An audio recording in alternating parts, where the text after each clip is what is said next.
Bonjour à tous, j'espère que vous allez excellemment bien et on se retrouve pour une dernière vidéo MotoGP de l'année 2021, dernier bilan de la saison 2021 avec Yamaha, deuxième du championnat constructeur avec 309 points, c'est la même position que l'année dernière avec 105 points de gagnés. Et surtout, avant de commencer cette vidéo, je commence à l'envers, n'hésitez pas à vous abonner à la chaîne, n'hésitez pas à mettre un pouce bleu, à réagir dans les commentaires, à partager cette vidéo, notamment sur les réseaux sociaux si vous pensez qu'elle peut intéresser votre entourage. Et ben on va voir le même programme que d'habitude, c'est-à-dire bilan global, le duel de qualification course, et le bilan notamment de Fabio Quartararo et de Maverick Viñales, parce que je rappelle que je ne fais pas le bilan de Morbidelli, mais de Viñales dans cette vidéo.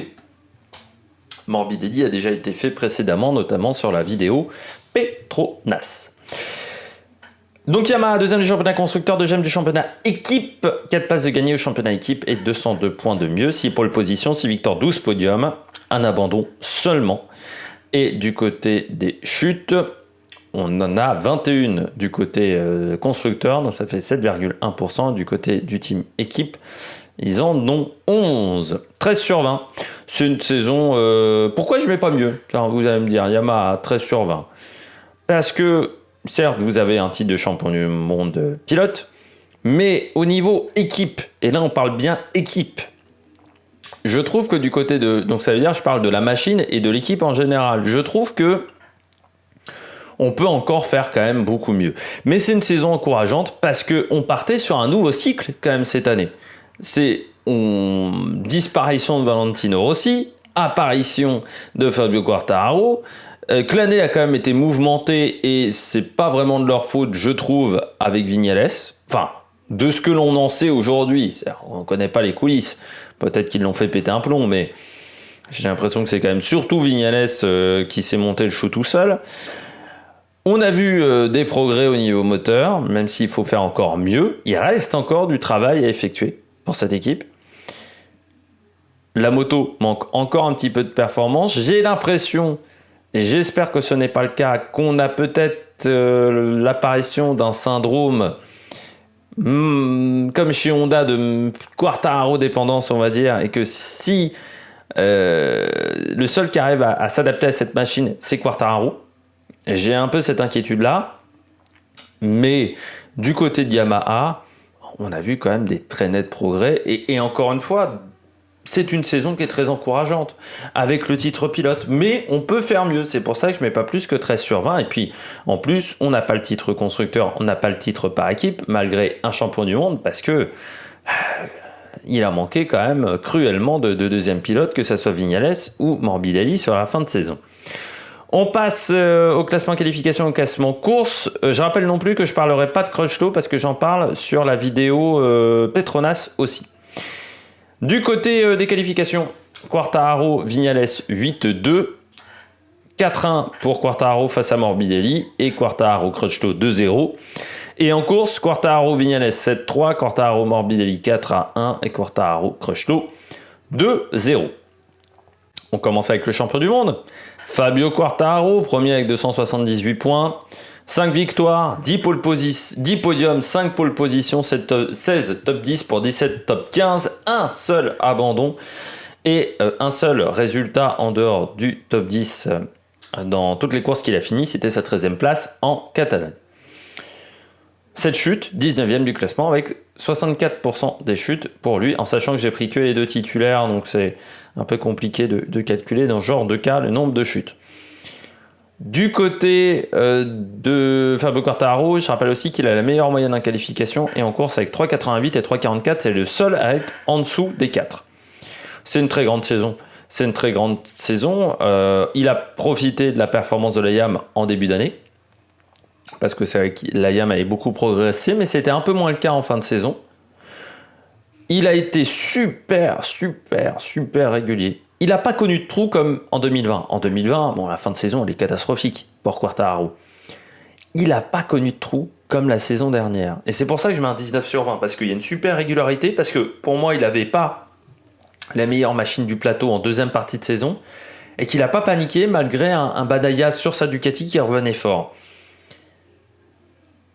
Le titre ne doit quand même pas faire oublier que la Yamaha a encore des défauts, surtout face à la Ducati.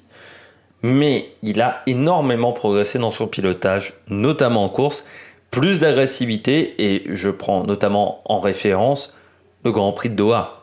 Le Grand Prix de Doha, c'est vraiment un moment qui est très important dans la saison 2021 de MotoGP, parce que à ce moment-là, on comprend que Quartararo, c'est pas le même qu'en 2020, et que Quartararo et que Yamaha vont être des adversaires importants cette année, parce que Yamaha s'impose 2 fois, alors que c'est un circuit qui ne convient pas à Yamaha.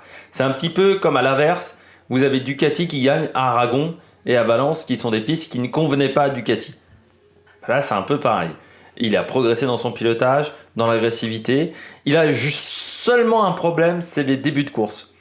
Vraiment, souvent, il perd des positions sur le premier tour. Alors, il n'y a pas de classement. Il y a un classement en F1 des pilotes qui ont perdu le plus de places lors des premiers tours de course, qui en ont gagné le plus.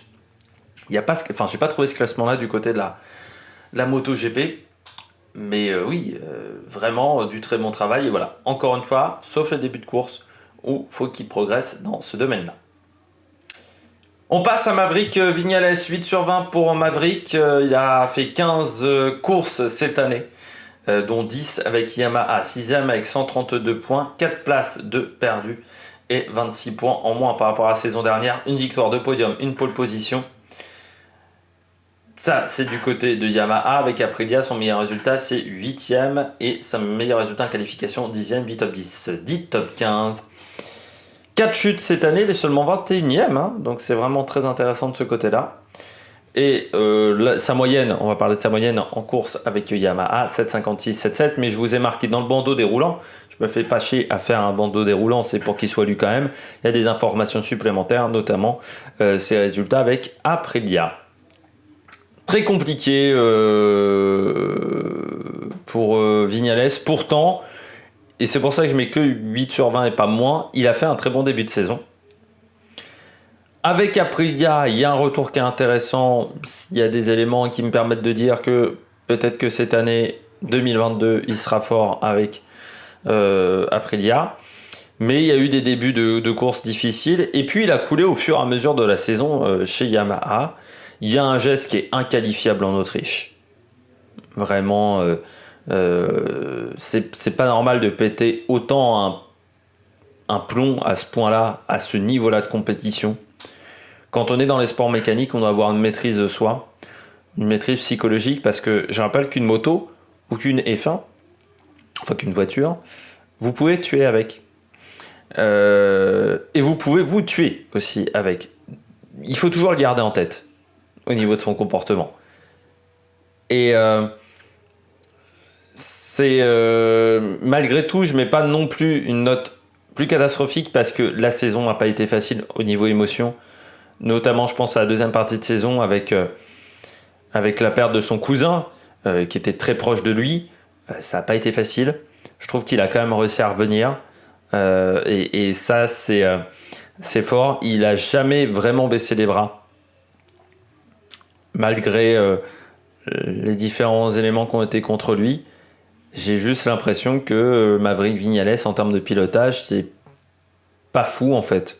Qu'on a peut-être surestimé Viñales en termes de pilotage sur les grosses motos. Et que ça, c'est un petit peu problème. Et puis je pense que il n'est pas bien entouré, notamment son père qui est très très présent. Et je le dis toujours, la présence des parents dans les sports mécaniques, c'est bien, mais pas à haute dose. Et je pense notamment à Jos Verstappen qui l'a compris. C'est-à-dire Jos Verstappen avec Max Verstappen en F1. Il a compris ça. Bah, ça serait bien que le père Viñales, il arrête de parler au nom de son fils et qu'il laisse son fils se démerder tout seul. Je pense que ça serait pas mal de laisser faire son fils et peut-être de se concentrer plutôt sur son équipe de Superbike 300. On passe aux enjeux 2022. Bah, ils ont réussi à repartir sur un nouveau cycle. Ça, c'était la grande question avec Fabio Quartararo. Maintenant, c'est de savoir est-ce que ce cycle va perdurer dans le temps. Essayer d'enchaîner les titres. Maintenant, pour Yamaha, ça va être l'objectif. améliorer la moto, continuer le travail sur le moteur, améliorer la machine, qui va être cette amélioration de la moto prépondérante pour le renouvellement de contrat de Fabio Quartararo. Il l'a dit, hein, il veut une machine performante. Et encore plus performante. Il veut pouvoir se battre pour des titres. Si c'est pas possible chez Yamaha, il ira ailleurs. Voilà. Morbidelli arrivera-t-il à retrouver son niveau? Ça, c'est aussi une question qu'on peut se poser, parce que Morbidelli a quand même eu une arrivée chez Yamaha très compliquée. Des problèmes avec son genou, mais bon, en termes de pilotage, c'était quand même pas foufou. Et puis l'année 2021 n'a pas été dingue pour Morbidelli. On en a déjà parlé dans la vidéo Petronas. Je vous invite à regarder cette vidéo si vous ne l'avez pas déjà fait. Et puis, inquiétude par rapport à la fin de saison. On a senti quand même une équipe en retrait quand même par rapport à la saison d'avant. Et avoir deux pilotes, c'est important pour le championnat équipe et constructeur. C'est aussi important pour Yamaha d'être titré dans ces deux catégories-là. J'espère que vous avez aimé cette vidéo. N'hésitez pas à vous abonner à la chaîne. N'hésitez pas à réagir dans les commentaires, à mettre un pouce bleu, à partager la vidéo si vous pensez qu'elle peut intéresser votre entourage. J'espère que vous avez passé des bons moments à regarder ces bilans MotoGP. Pour la MotoGP, ça ne sera pas avant 2022. Je sais pas encore. Je pense qu'il y aura peut-être des modifications. Il y aura peut-être des vidéos de preview. Ça, c'est un truc que j'ai envie de faire sur chaque Grand Prix. Voilà, de parler du circuit, de parler des enjeux de chaque course. Je pense que c'est quelque chose qui peut être intéressant de voir si j'arrive à trouver des cotes, par exemple. Pour les gens qui jouent, même si je ne vous incite absolument pas, et ça je le dis, hein, et je le dirai je pense à chaque vidéo, à jouer, à faire des paris en ligne, parce que c'est un truc à avoir tendance à dépenser des dizaines et des dizaines et des dizaines d'euros, et à ne plus vraiment apprécier le sport, qui pour moi doit rester un grand spectacle. Bon, j'espère que vous avez aimé tout ça, et puis nous, on se retrouve donc pour de nouvelles aventures sur la Maniac Production. Ciao, ciao!